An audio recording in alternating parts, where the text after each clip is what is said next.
La fusion des assureurs et des réassureurs, pourquoi j'ai choisi d'intituler ainsi ce nouveau numéro de podcast?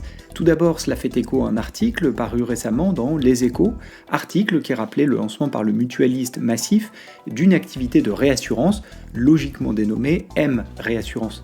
Le communiqué de presse paru le 25 novembre 2025 indique d'entrée de jeu qu'il s'agit d'une part de faire face aux conditions de marché qui se durcissent, dit autrement, les offres de réassurance se font moins nombreuses et ou plus chères, et d'autre part, il s'agit d'affronter plus largement un environnement de risque qui croît, notamment pour ce qui est du changement climatique.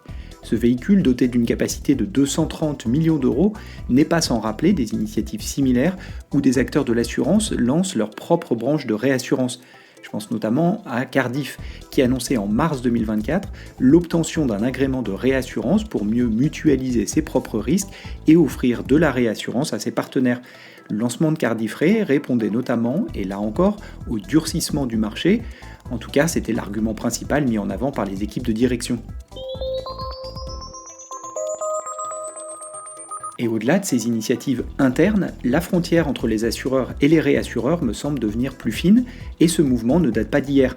En effet, comment ne pas penser à Covéa, qui a cherché à racheter le réassureur Score pendant des années, avant de porter son dévolu sur PartnerRe, dont l'acquisition fut bouclée mi-2022. A l'inverse, je pense au réassureur Suisse Re, qui avait lancé sa propre filiale d'assurance, en l'occurrence d'assurance embarquée, iptiQ, c'est le nom de cette filiale, qui devait permettre d'intégrer des produits d'assurance directement dans les parcours de vente de partenaires. On se souvient notamment de l'annonce avec Ikea. L'initiative a finalement été stoppée et la filiale vendue à Allianz Direct. Toujours du côté des réassureurs, je repense à un slide réalisé en 2016 en m'appuyant sur un graphique de CB Insights qui montrait la dynamique d'investissement des réassureurs dans les insurtech. En particulier, Munich Re était très actif et avait mené plusieurs dizaines d'investissements dans des startups qui prévoyaient de repenser l'assurance, souvent avec un modèle de courtier ou de MGA. Là encore, il me semblait s'agir d'un bon exemple de la manière dont les frontières devenaient plus fines entre les acteurs du portage de risque. Et d'ailleurs, en parlant de portage de risque, comment ne pas faire le parallèle avec l'enjeu des risques émergents? Si vous me suivez régulièrement, vous savez que nous anticipons cette catégorie comme étant la prochaine vague d'innovation dans l'assurance. Ces risques émergents, dans lesquels nous intégrons le climat, le cyber, la fraude, le défi de la longévité, la bascule vers le véhicule électrique, etc., tous ces risques ont en commun de disposer de peu, pour ne pas dire aucune, données historiques. Tout simplement car ces risques, comme leur nom l'indique, sont récents et montent clairement en puissance depuis quelques années. Le défi est donc majeur. Et à l'inverse, la méthode traditionnelle de l'assurance, s'appuyant sur les données historiques et caduques, faute de données historiques justement. Le premier enjeu est donc d'identifier et d'accéder à des jeux de données qui puissent être pertinents dans le cadre du risque considéré. Ensuite, il s'agit de donner du sens à ces données grâce aux algorithmes, en mesurant, modélisant et priçant le risque considéré. Enfin, le portage de risque est rendu possible.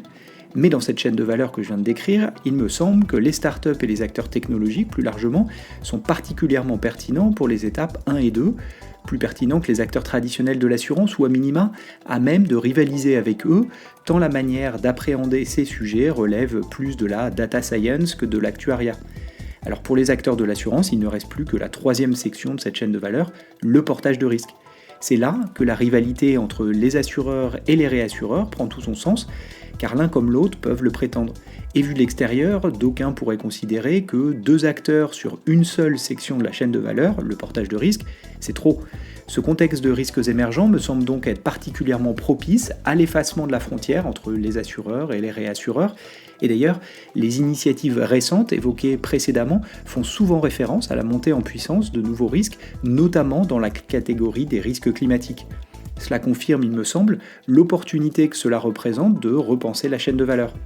Mais là où c'est intéressant, c'est que pendant des années, souvenez-vous, le marché se concentrait plutôt sur la partie distribution de la chaîne de valeur quand il s'agissait de chercher d'où viendrait la disruption. Je n'aime pas tellement ce terme, mais vous avez l'idée. En l'occurrence, depuis le début de l'InsurTech, plus de la moitié de toutes les levées de fonds annoncées en Europe l'ont été pour des startups de la distribution. D'abord avec des acteurs de la distribution directe, puis indirecte, l'assurance embarquée, et enfin des outils au service des canaux de distribution actuels, les courtiers et les agents. Alors est-ce que les nouveaux risques pourraient peut-être redessiner la chaîne de valeur par le haut en fusionnant les assureurs et les réassureurs? Pas si vite. Et pourtant, je ne peux m'empêcher de faire un parallèle avec l'industrie des télécommunications, et pas seulement car je suis diplômé de Télécom Paris. Souvenez-vous, au début des années 2000, les opérateurs proposaient des portails de services, ils avaient la main dessus et cherchaient à créer de la valeur par l'ajout de multiples petits services. On ne parlait pas encore d'applications à l'époque, cela n'a jamais réellement pris. A l'inverse, à la sortie de l'iPhone en 2007, c'est la révolution. Les téléphones proposent toujours plus de services et les magasins d'applications offrent quasiment une infinité de possibilités. Or, c'est Apple et Google, via Android, qui contrôlent ces points d'entrée vers les services et prélèvent un certain pourcentage de tous les revenus qu'ils génèrent. Et les éditeurs d'applications, qui monétisent par l'achat d'app, la publicité ou les microtransactions, monétisent ce nouvel écosystème. Les opérateurs de télécom en sont réduits à n'être que des tuyaux finalement, qui permettent à cette surcouche de logiciels et de services d'opérer. Ainsi, la chaîne de valeur n'a pas été disruptée par les acteurs en place et les mini-services des années 2000, mais par un facteur externe qui a créé une économie gigantesque. Par exemple, l'App Store a généré aux États-Unis seulement 10 milliards de dollars de revenus l'année dernière. Économie gigantesque où les opérateurs ne sont réduits qu'à une fraction de la chaîne de valeur, à savoir les réseaux. Les nouveaux risques peuvent-ils créer la même redécoupage où les acteurs traditionnels seraient cantonnés à la partie tuyauterie de l'assurance, à savoir le portage de risque?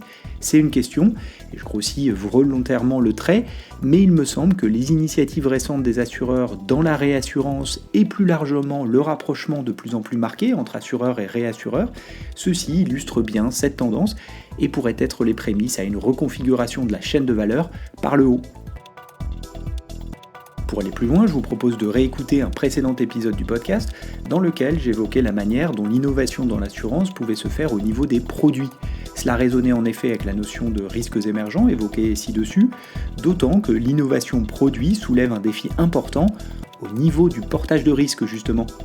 À bientôt!